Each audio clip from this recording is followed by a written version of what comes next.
Hello, and welcome to Comic Book Herald Live.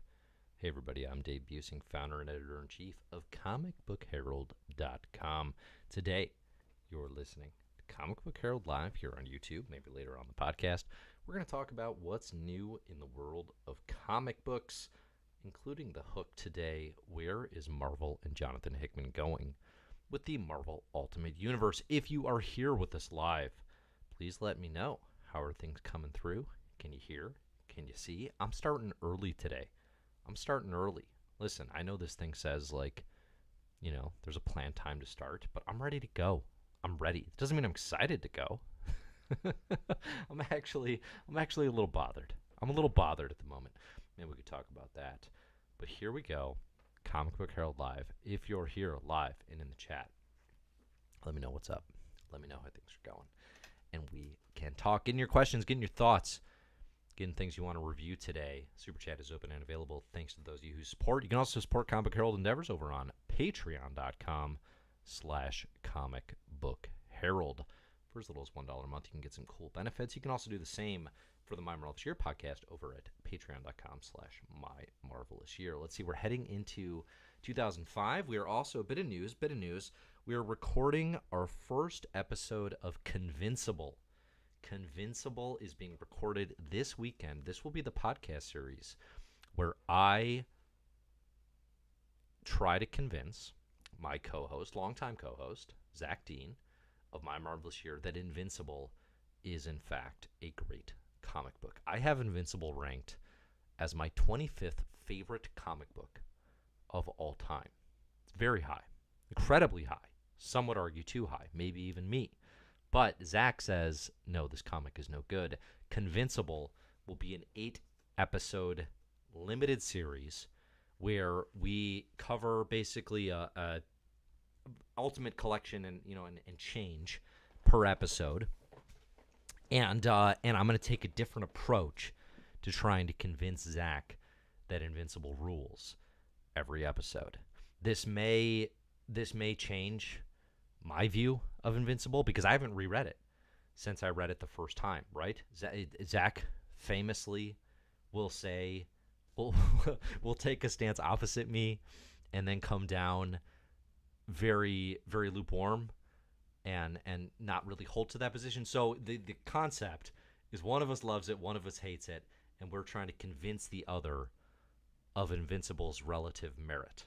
So I reread about the first 20 issues of Invincible over the last week or so for the first time in a decade, and this was definitely one of my gateway comics. Invincible was that Ultimate Spider-Man, going back even further, kind of the early days, Stan Lee, John Romita, Steve Ditko, Amazing Spider-Man stuff. Those were definitely gateway comics for me for falling in love with comics the first go round. And it was interesting to go back to these issues, and I won't spoil the contents of what we're going to discuss on Invincible. Some things hold up great, some things don't. In general, I'm still pretty pro Invincible. I was worried, right? I would read these 20 issues and be like, oh no, I have set myself up for multiple recordings in which I have to defend a thing that I no longer believe. And I actually don't think that's going to be the case. One thing I will say, this is a minor spoiler for the upcoming Invincible that you just learned about, but I think one of Invincible's greatest strengths is how it builds on itself over time. I think it is a comic that actually does get better as it goes, whereas many long runs, especially in superhero universes, have a really hard time with that. So that's Invincible. We're recording that. It'll be on the My Marvelous Year feeds. If you already listen to us over on My Marvelous Year, great, good, don't change a thing. If you don't, you're going to have to make some updates to your podcast listening. I'm telling you, it's worth it. It is, listen, am I biased? No, I'm not. It is the best comic book podcast, I think, out there right now. There aren't a lot of good ones. There really aren't. I joke about this on My Marvelous Year a bunch, but I don't listen to comic book podcasts at all anymore. It has been years. And listen, this is no judgment against those of you perhaps listening to me. right now. But it's just like it's less of a comment on the quality and probably just more of a comment on what it is that I want to consume with that time. Generally, I listen to sports podcasts, maybe the occasional comedy beat. With any consistency. I did my toes back into WTF earlier this year too. That was kind of interesting. But anyway, the one comic book podcast that will not let you down is Invincible, coming soon to a My Marvelous Year podcast near you. Okay, so that's coming. Why did I start talking about that? Great question. Fantastic question. Hard to say exactly why. Another thing that's happening in the world of Comic Book Herald. Comic Book Herald is approaching 1,000 comics ranked. I have an official list right now of 980. I have like 20 just ready to roll, just ready to be ranked. For example, I just read Hard Boiled, Frank Miller and Jeff Darrow. Let's see, can I show that right now? Is it up? There it is. We're going to talk about that in a bit. First Darrow I've ever read in my life. I'm ready to rank that puppy. But a bunch of you and a bunch of other listeners and from other places on CBH, like the newsletter, which if you go to comicbookherald.com, you can subscribe to right now for free, have sent in their lists and their suggestions. So I've got more than enough suggestions of things to read. That said, keep them coming. If you have ideas for comics that you think could compete among the best comics of all time, among things that I have not read previously, then send them my way. Dave at comicbookherald.com. You can do so. The other possibility, the other option here was, what do you think is the worst comic of all time? Can you find me something that is worse than Marvel? Frank Miller's Holy Terror has been sent in by multiple people. Do not send me that anymore, please. I already feel badly enough that I am probably going to consider it. It feels... We'll talk about it. We'll talk about it when the time comes. What else has come up for worst? A few people were like, oh, have you read the Chuck Austin X-Men? I don't have that rage for the Chuck Austin X-Men. That definitely feels like you had to be there and caught up in the mania of that kind of thing. So I was not. I've read it since. It's fine. There are some really bad moments. There are some nice moments in there as well. That one is not going to move the needle too much on my least favorite books. And the other thing I point out with the least favorite books is it does also have to be. It's something that you would read in full for reasons of creative presence or legacy or history within the medium. Like, it is not such immeasurable trash that like no one has talks about it or has read. Like, it has to have made waves. And that's within my bottom 25, there's a lot of books that are like, they sell well, or they have a reputation, right? Doomsday Clock. What else do I have in there that's kind of popular? I have Thanos. What's the Jason Aaron one? Not Origins, something like that. The Jason Aaron Thanos book I really dislike. Marvel, Wanted by Mark Miller and J.G. Jones. These are books with some juice. Do I have 3 Jokers in there? I might. I'm not looking at it right now. It's not the point. Anyway, send in your thoughts. Send in your picks for best comics or worst comics to Dave at comicbookherald.com. All right. Let's talk about what's stuck in my craw. Let's talk about what's stuck in my craw for a moment. I didn't have time to go to the comic shop today. Happens. I'm a working man. I'm a working dad. Big daddy. Didn't go to the comic shop today. And I go on to the artist formerly known as Comixology. And I'm like, all right, I'll just do Ultimate Invasion here. And I'll read the 4th and final issue this way. Because I'm curious about where things are going. Curious about where we're heading. We got a Jonathan Hickman and Marco Chechetto Ultimate Spider-Man coming our way in a new Ultimate Universe. That was teased for January 2024. That is exciting. It's interesting. Jonathan Hickman has never done a Spider-Man run. Curious what that's going to be. A lot of questions right now about who is the Spider-Man going to be. It's going to be Peter's, it can be Miles, it can be somebody totally new. This is something we talked about in our last live stream last week as well, right? Ultimate Invasion number 4, I log on, I go to purchase a copy. This sucker, this digital how do I phrase this? This thing I don't own is $9. I can pay $9 to effectively rent a read of Ultimate Invasion number 4. This pricing is out of control. Like, what are we doing here?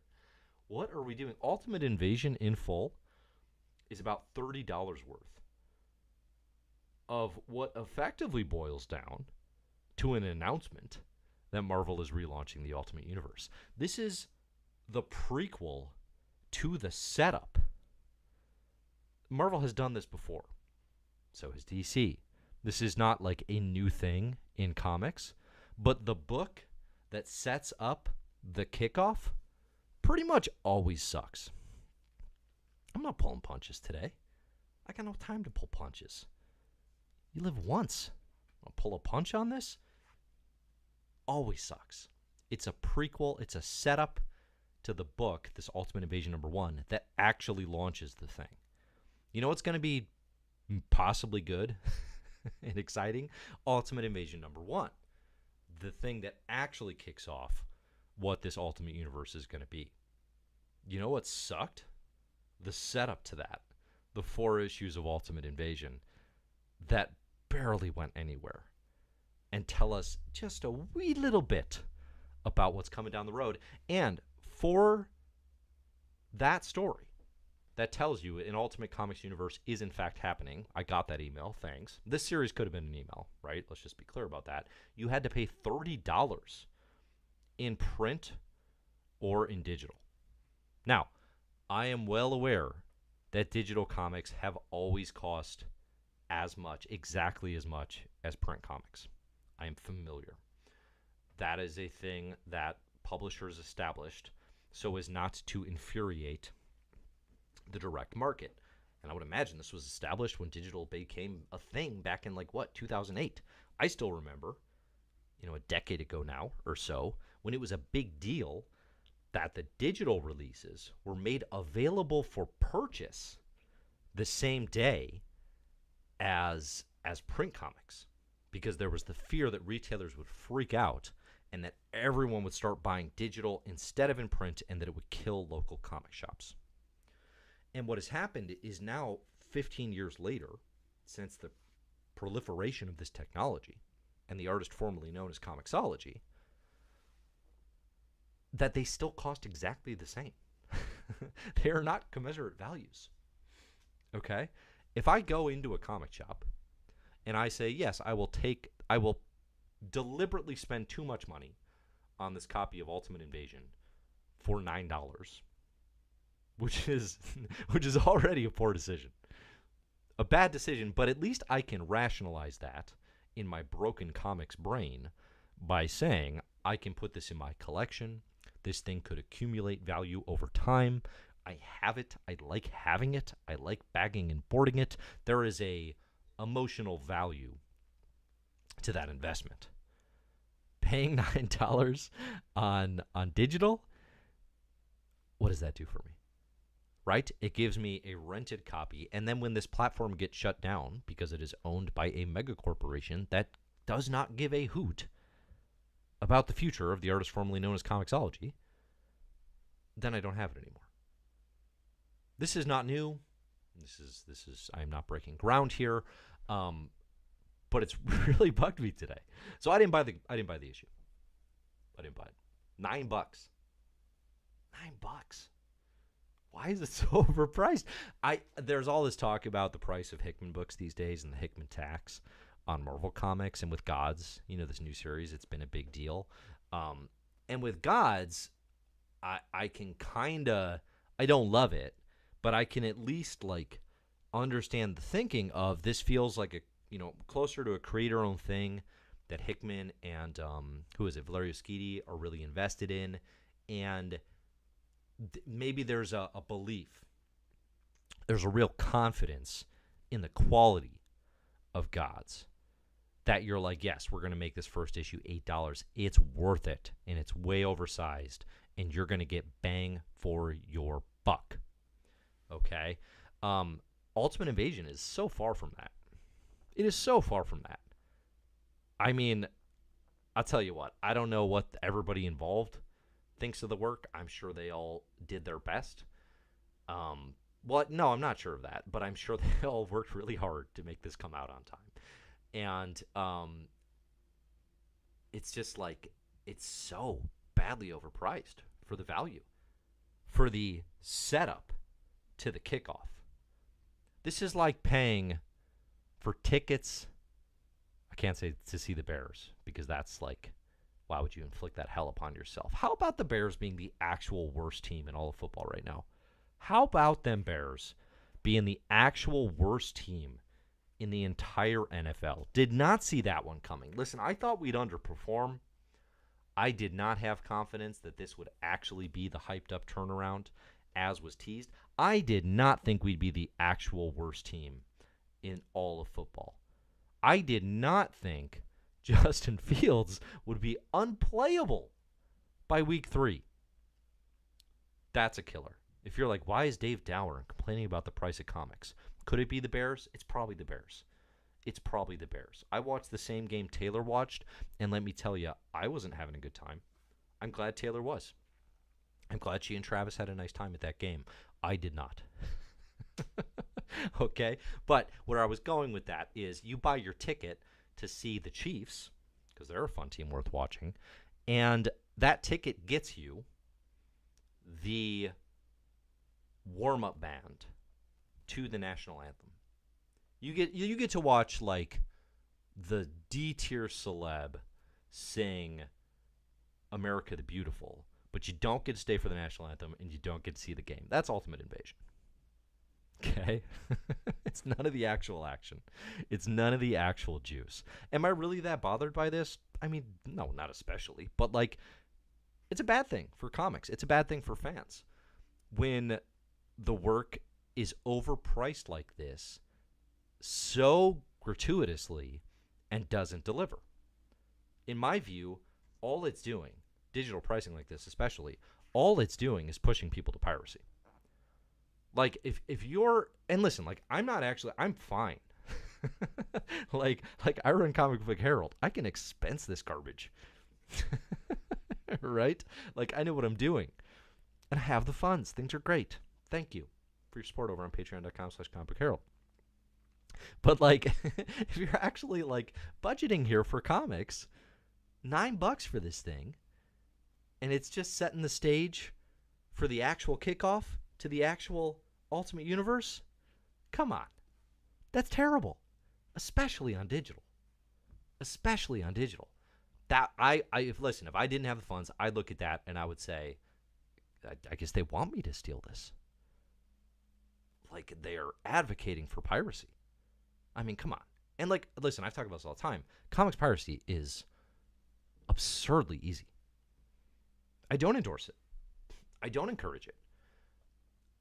Especially on the creator-owned side of things. It is horrible for creators. Comics creators are not rolling around in Scrooge McDuck bins of money. I absolutely believe this art should be valued and paid for and respected. And that's what I try to encourage and fuel in a lot of ways with CBH. Right? On the big two, it's a little more mixed, but it's like, for $9 for this, for $30 for all 4 issues, if somebody's like, I pirated it, I'm not that upset about it. The other thing too is, like, you can wait 3 months and just for less than the cost of the 4th issue, a subscription to Marvel Unlimited, you can just read them all on Marvel Unlimited. You just have to wait a minute. Okay? This was a mess. And I do sense, I don't have a great finger on the pulse of comics fandom right now, and I don't think anyone does, frankly, because all we can really see is what comes into our immediate purview. Social is a fraction of what it used to be in terms of like sense of community. Okay, and obviously that's for everything. It's not just comics, but I get the sense that people are really tiptoeing around saying Ultimate Invasion sucked because it's Jonathan Hickman. And Jonathan Hickman is a famously very popular, celebrated author, including by yours truly. Right? House of X and Powers of 10 bought a lot of goodwill, as has the creator's previous works. I mean, if you saw my video I just put out of the best Marvel comics of all time, my literal number one is the Jonathan Hickman Marvel Universe from 2008 to 2016. I am beating that drum as well. But I can sense that there is a fandom that I think is too hesitant to call a dud a dud. And obviously opinions are going to vary on this. Some of you are like, yeah, it was great. I really enjoyed the series. That happens. So it goes with opinions. I think I'm especially looking at it through the lens of, for the money and for the kind of setup and expectations of what it means to be relaunching the Ultimate Universe, it's an absolute dud. I think. I don't think Hitch and Curie were the right call artistically. I think pulling in Hitch for a cameo when the Ultimate Universe is referenced in Secret Wars is super fun and cute. Doing it for all 4 issues like this just feels like nostalgia peddling, and it doesn't actually help the stories being told. Which isn't to say Hitch isn't capable of good work still. I said this recently. The Hawkman series with Robert Venditti, semi-recently in the DC canon, is really good. Right? Just not a good fit here. Anyway. Bad price points. Bad digital pricing ecosystem. Encourages piracy. And if the Pirates are winning, Pittsburgh's a little too happy. And we can't have that. It's not good for the Cubs. It's not good for anyone. Cubs are struggling to get a wild card spot. Bears are the worst team in football. The Cubs are struggling to get a wild card spot. And the Bucks just landed Dame.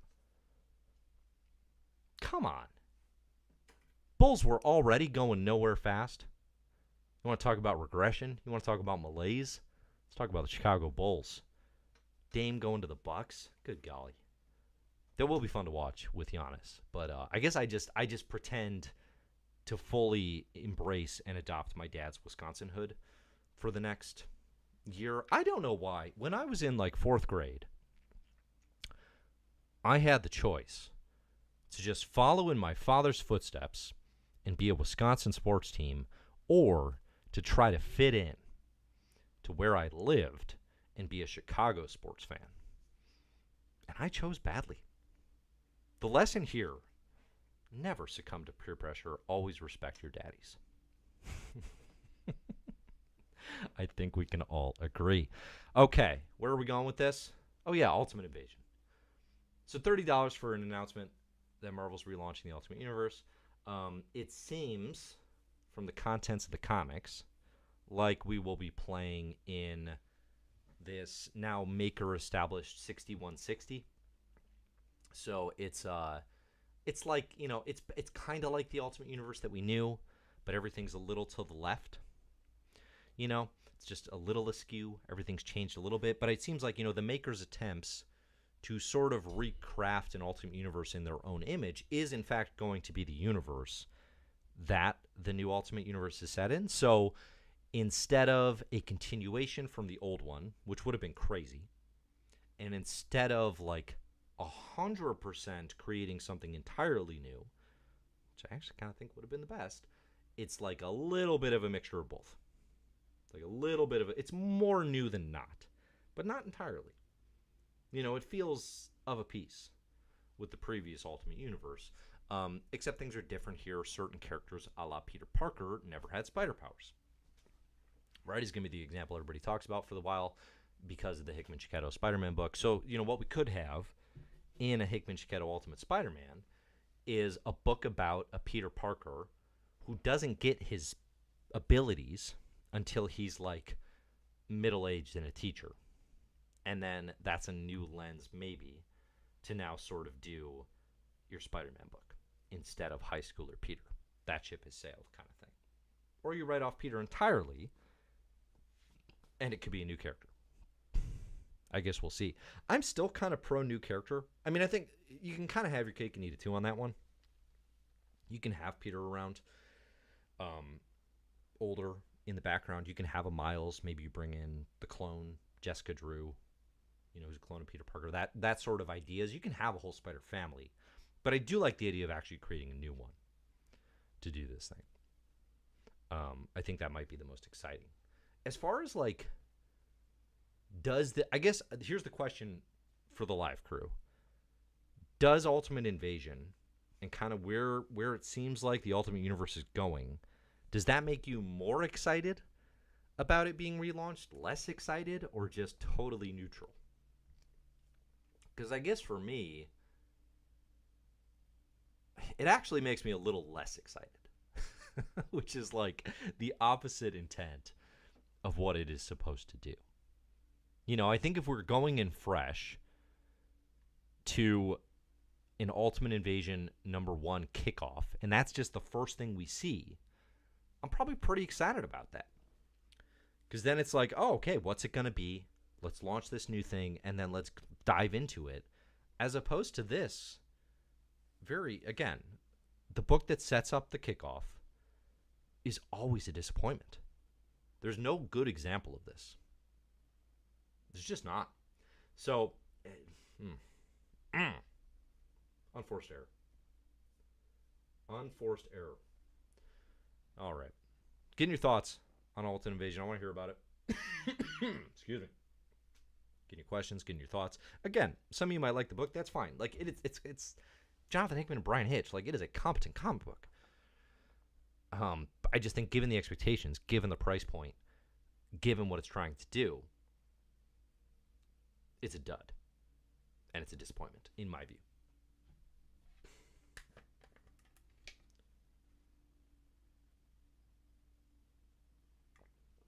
Comic Book Herald is brought to you by Big Water. Big Water is brought to you by your local refrigerator. No ice, no supplements, just a bit of relatively warm water.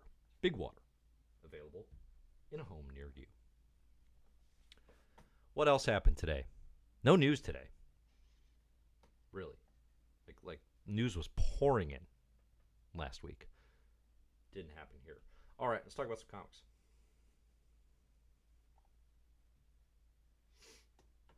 My favorite comic today was Immortal Thor #2. Maybe. But it might have been Jean Grey #2. And I would not have guessed how much I was enjoying Jean Grey. Okay, so here's what I love about Jean Grey. Louis Simonson, Bernard Chang are taking the opportunity of Jean's apparent death at this year's Hellfire Gala to revisit all of Jean's history, the most iconic moments throughout Jean Grey's history, through the lens of a character who, during the Brian Michael Bendis run of Marvel Now, came to the future as a kid and then went back in time with the knowledge of what her future self would go through. And what I did not, I never connected these dots until today. In reading it, I realized, oh, this is the Moira X book I always wanted. This is someone who knows what's coming, who knows how the future is going to play out, and gets to decide now what to do about it, and how much to change things, how not to change things, what can be done given your knowledge of what is to come. And the ways that if you change those things, do they actually get better? Do things actually get worse?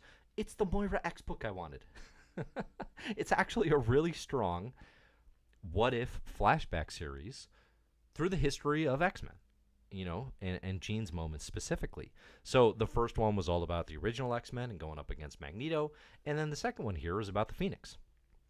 And the Phoenix first coming into power as she pilots the space shuttle back in, circa Uncanny X-Men, 100 something. And here, the what if is, well, what if Jean just gave the knowledge of piloting that shuttle to Wolverine, and Wolverine tried to use his healing factor to get the X-Men back to Earth safely. So they do that, and then Wolverine becomes kind of possessed by the Phoenix. We get some Dark Phoenix stuff bouncing around. It being a Marvel What If, the tradition of Marvel What If, things go bad, right? That is how Marvel What Ifs go.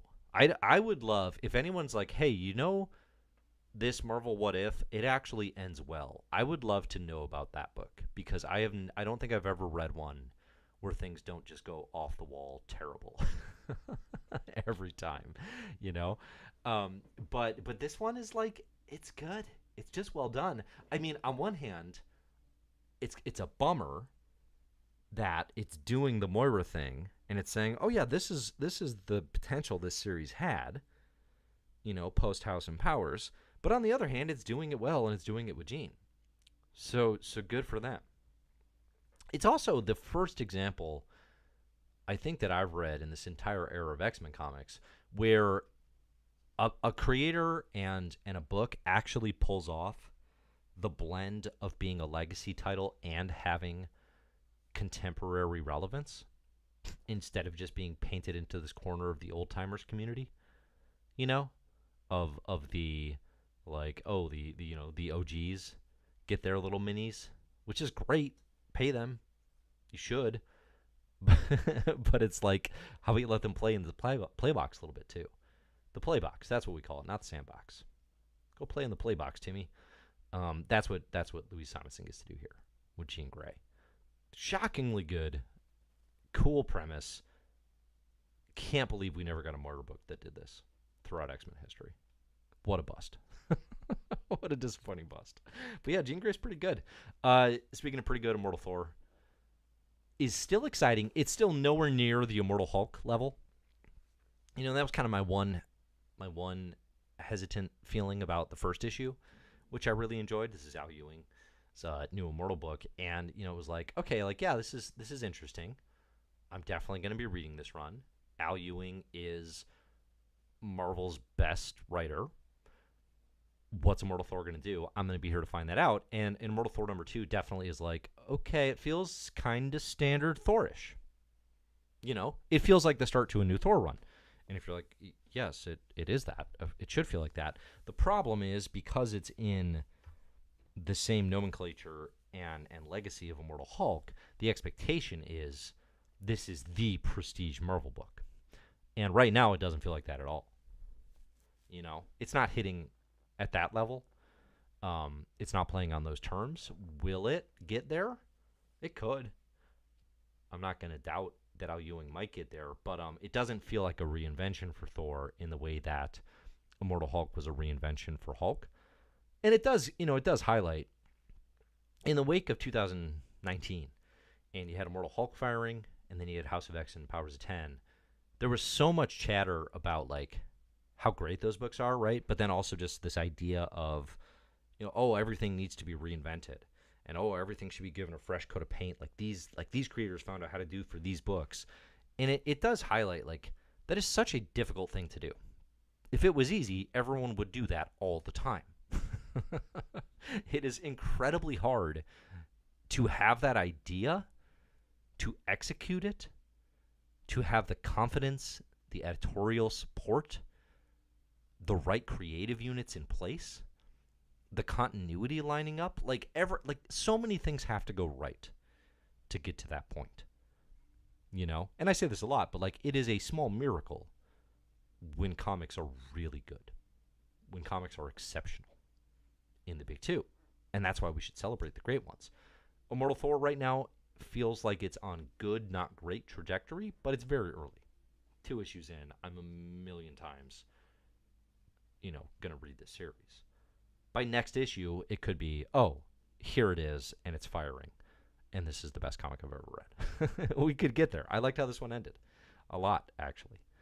It seems like Ewing is leaning back on those Loki days, on his understanding of that character. And it's going to be interesting. I just need to know, is it going to be great? Because, like, right now, I would say it's not as good as X-Men Red to me right now. And that's fine. That's, like, my favorite Marvel comic. But it's called Immortal Thor. We got big talk going into this one. Is it going to get there? I don't know. I don't see it yet. But it's very good. Another book that I hoped would be very good, and I can't quite get there, is Flash, #1. Another new interesting DC #1 kickoff. It's Flash #1. This one's by Cy Spurrier, or by Mike Deodato Jr. Cy Spurrier, of course, writing Uncanny Spider-Man right now, has been writing, kind of the Nightcrawler sequence, including Legion of X most recently in the X Office. I was pretty curious what Spurrier would bring to the Flash. Definitely didn't seem like an obvious move.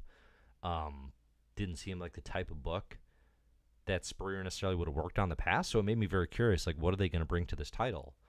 And you can tell, I think, in Flash #1 that Spurrier is holding back, maybe a little more restrained on some of their more verbose tics that come in when they write characters like Legion. And honestly, like, I think we're pretty detrimental in Legion of X a lot of times. I think that's good. The Flash #1 was teased by Spurrier himself as being like the anatomy lesson, which is the iconic first issue of Alan Moore Swamp Thing. I don't know if it's John Totleben or Stephen Bissett at that point, that early in the run, but like that is, you're just short of being like, this is Watchmen for the Flash. Like, talking a huge game, if that's what you're saying. This first issue does not hit on that level. It made me curious that if this book starts getting some buzz, like, I would read a first arc. There are moments I like. I like Deodato Jr.'s layouts a lot. I don't love him as a fit for the Flash, a book that is supposed to be so kinetic and have so much movement. The book feels very still. I think Deodato Jr. draws kind of like frozen posters as opposed to things that are in constant movement. But yeah, it definitely was not a book where I was like, oh, okay, this is what I'm reading. Like Wonder Woman #1 I talked about last week, I'm definitely going to be checking out every issue for a while. Because I'm incredibly curious how it can sustain what it's promising here. And Flash #1 didn't quite get there. I could tell it wanted to. But I was not especially won over. But again, that's like setting the bar at a first issue needs to do that. That is the goal of a first issue, but again, an incredibly difficult feat to accomplish. No comic series should be judged in whole by its first issue, right? That said, the ones that blow the top of your head off, House of X #1, more on anatomy lesson, just reference Watchmen #1, even the Wonder Woman #1, which is not on those books' level, but is just, as far as a mission statement, has a clarity and a vision and an ambition that it's like, okay, here's where we're going. Here's what we're swinging for. Are you in? And to get an immediate yes is your goal. Producing that first issue. And Flash did not get an immediate yes from me. I don't know. I'm curious what the rest of you think, though. Let's see. Oh, Vass says, what if Jessica Jones joined the Avengers, ended happily with a wedding and a new hero's age? Okay. Maybe some of the more modern what ifs have the potential for a positive ending. I was actually just thinking, like, the what if that Lee Williams did, where Illyana becomes Sorcerer Supreme, I remember being really awesome. That might actually end positively. I don't remember how that ends. Maybe it does, maybe it doesn't. The old ones, the original what ifs, all end with just like a comedy of of nightmares. Let's see. Christoph says, I don't want the Ultimate Universe to be a never-ending universe. It'd be nice if it had a 5-year-long plan with a beginning and an end. Yeah, for sure. I've been saying forever, that's exactly what the Ultimate Universe should be. It should always have an end date. There's an expiration date on the Ultimate Universe. And if it is not respected, things go sour. All right, quick break. Need some more water. Oh boy. Oh boy, what a day.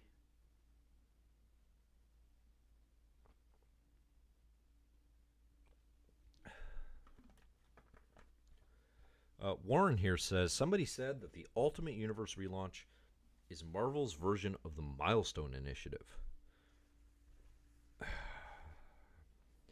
Well, the Milestone Initiative was Dwayne McDuffie and Dennis Cowan and Reginald Hudlin, Christopher Priest involvement, even though he wasn't, I think, credited at the time as one of the founders. Maybe a handful of others I'm forgetting, but was their vision for, a Black Comics universe, which was not a part of DC at the time. Even though DC now owns the right and finally is able to reproduce those comics, and it's where we get characters like Static Shock. It's probably the most famous in Hardware, and is one of the most ahead of its time and influential comics lines of the 90s. I don't see a single way in which this is Marvel's version of that. I would love some clarity on how those dots were connected. I don't see it at all. Not even a little. What else came out today? Nothing too exciting, honestly. Tony and Emma are still going through a wedding. No surprise there. Other Fall of X books are still happening. There's a lot, man. There's listen, y'all know how I feel about this, but there's a lot at the top. Immortal X-Men and X-Men Red that I'm very excited about. In the Fall of X, I think Children of the Vault is great. I think Uncanny Spider-Man was pretty interesting. But there's a lot of books right now that just feel, there's too many X comics that just feel like they're just happening. It's just like, oh, this thing's also so much skippable X-Men stuff right now. And I know this is a perpetual Marvel problem. It's kind of like the digital pricing thing, where it's like, just put a notch on the board for Marvel publishes too many comics. That is a thing that's probably not going to change anytime soon, and will just be perpetually to their own detriment. But it's like, if you don't have the juice, don't stack the line with X books that are just beyond mid. Why do it? Like who's this helping? I'm seeing people jump in and say Realm of X. I like the cast. I like the premise. It's just you have 5 issues to get in and hook us and tell a quick hit story. I think one thing that is missing in a lot of these X books right now is an editorial vision that is purpose driven.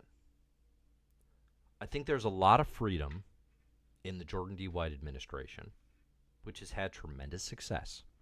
And I don't think anybody could say I've been a sustained critic of. But I think there's a lot of freedom given to just kind of hangs with your faves, right? Kind of not even character driven, but just like collections of oddities and character relationships that we have not necessarily spent a lot of time with before, and just kind of getting in their feelings.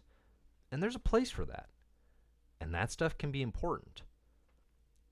But how about a purpose-driven narrative at the center of that? And that's what I think Realm of X is missing, hugely. I'm seeing Xavier here saying, maybe let them set the stage. We have 2 issues of 5. How much stage do you want set? I mean, I'm not just picking on you here, because I hear that a lot from the most dedicated fans who are like, oh, well, it's not done. We have to see how it's finished. You don't. You can make a judgment anytime you want. Not just me. Anyone. You don't have to wait. There's enough material on the table to form an opinion, to have some thoughts.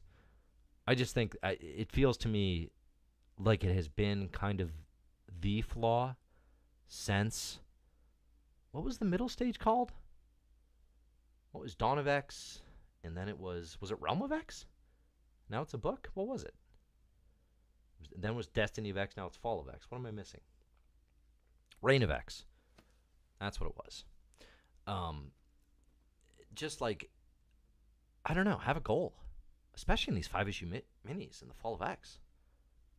Like, have a goal and tell us what it is and go for it. I don't just want to hang purposelessly. Some folks do.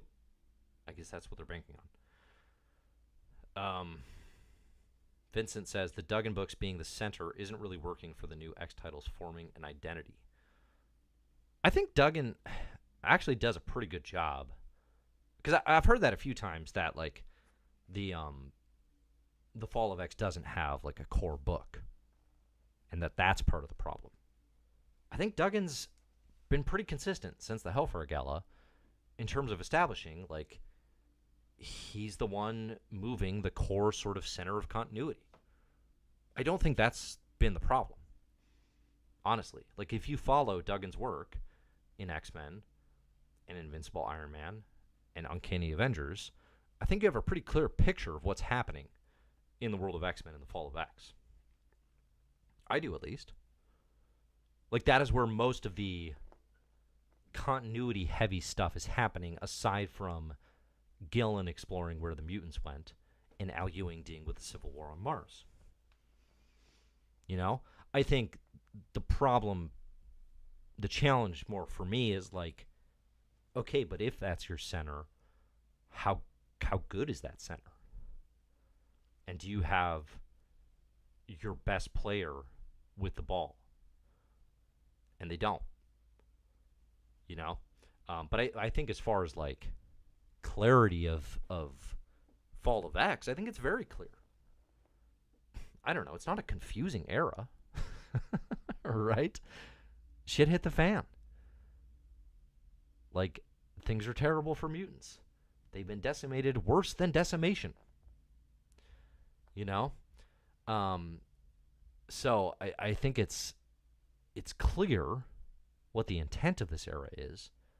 I just think the narratives are kind of like, they are not doing as much. Like Children of the Vault is a great example, right? Because that's an actual new book. And knows it has 5 issues, and it's going to come in, and it's going to hit the Vault story hard. And it's going to just do it. This one that's been set up for years, it's like, yeah, we have some grounding in this. This is a thing that's been built up in other comics. Here's a big Children of the Vault story. Feels like it could be its own event. 5 issues, we're going to come, we're going to hit that hard, we're going to give it everything we got. That's what I want in a 5-issue mini. Right? You don't have time. And you're taking for granted sort of reader patience with a book that's just like, oh, let's come hang with some weird mutants during this era. Doesn't make sense. You know? Vincent says, it's not what I was trying to say. The other books aren't tied to it. They don't feel tied to the development of the center of X. Yeah, I mean, okay, that I get. Everyone's also off in their own corner, kind of doing their own thing. So, like, Duggan's the center, but everything's not running through the center. For sure. I don't know that would give some purpose, potentially. I think I agree with that.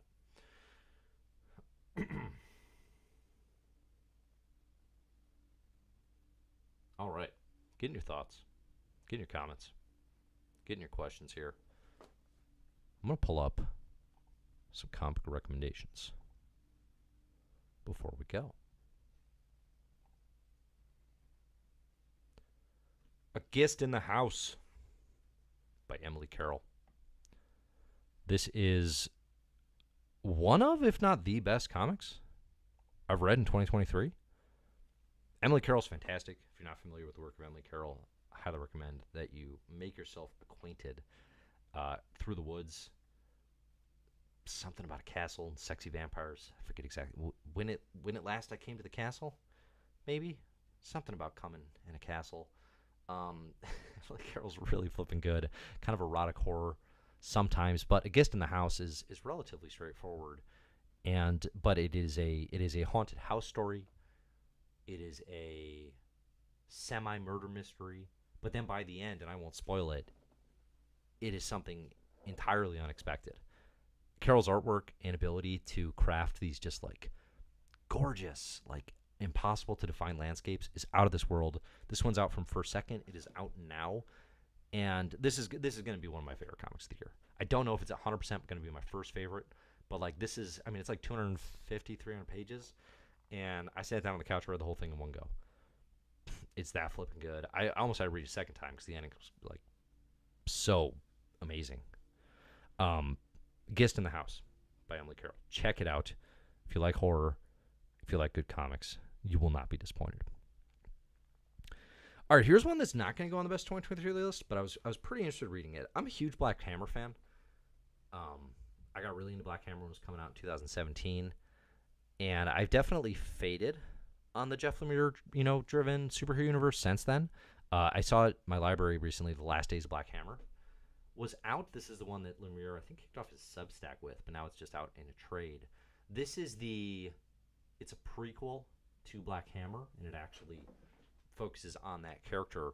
The art is amazing in this. You got Stefano Simeone, just really kinetic, like exciting art throughout Black Hammer.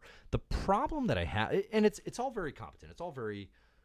It's a well-told superhero story. I think the challenge I have with The Last Days of Black Hammer, and kind of where Black Hammer's at, is the original series by Lemire and Dean Ormston was good at sort of subverting superhero expectations while also being incredibly loving and celebratory of the history of the medium. It was clearly a book by superhero comics fans, but it was a book that could do that, but then also kind of take them seriously and treat that with respect and kind of focus in on the humanity and the complexity of those characters and kind of, the best ways that like Alan Moore tried to do.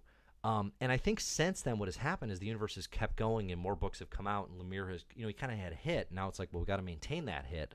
It has kind of just become a superhero comics universe as opposed to any sort of commentary or subversion of those expectations. And it's kind of become standard, and I think The Last Days of Black Hammer is a good example of that, because it's like, what is more standard superhero comics than the prequel you didn't need, right? Than the prequel to a thing that was already pretty well explained in the first series. This reminds me of like Wolverine Origins in some ways, where it's like, that's not a book we ever needed. That doesn't add anything. That said, it's competently told. Stefano Simeone is a revelation in this. I think the artwork is fantastic. But it's kind of, for me, confirmed that, like, yeah, I think Black Hammer's, it's definitely at the end of its rope. I think Black Hammer The End is coming out right now, so, like, I think Lemire agrees. I'm curious to see how it'll actually end, but it's a thing that I loved. And I don't know, it kind of highlights, like, is creating a non-Big Two superhero universe, is it possible to do that and sustain it for any long, multi-year period of time without just becoming the thing that you're launching in opposition to? Is that even possible? I talked about Invincible at the start of this. Invincible is a good example where it's like, that tries to actually be an alternate superhero comics universe. It's a really hard thing to pull off. I think Black Hammer's lost that plot, but I still like the universe. Final book I read recently that I'm going to talk about today, it's not the only other thing I read recently, Hard Boiled. Frank Miller, Jeff Darrow. Colors by Dave Stewart. Or recolored here by Dave Stewart. I had never read any Jeff Darrow art before. I grabbed this one on a whim at the local library. Holy guacamole. So good. Holy cow. Trained at the heels of Moebius. Reading this, I could not believe that I had never read Darrow's work before, that I did not have this as a reference point for Frank Quitely and Nick Patera, because they are so clearly influenced by this material. It is, as Frank Miller books go, it is one of the least plot-heavy things I've ever read. It is clearly just an art showcase. I always kind of love it when you get a graphic novel that is a celebrated, well-known presence in comic, and it is clearly them just being like, I love this artist, and I am just going to give them the space to do whatever they want and go bananas. That is definitely what happened here with Hard Boiled. And man, oh man, so good. So good. The artwork. The narrative's like, whatever. Doesn't matter. Doesn't matter at all. I don't know. I'm definitely a huge fan of this. I'm going to check out Shaolin Cowboy to see more of what Jeff Darrow can bring to the table. Again, like as a complete package, as a story, middle of the road, but just as a visual feast. Good golly. Good golly. Let's see. Xavier says, you did not read Transmetropolitan. I didn't? I thought I did. What are you talking about? I've read Transmet. I have it ranked very high on my favorite comics list. Does Darrow do like covers or something? He's not the regular artist. I think it's Derek Robinson. Okay, any final thoughts, any final questions? One more sip. But that's this week's Rex for books I have read recently.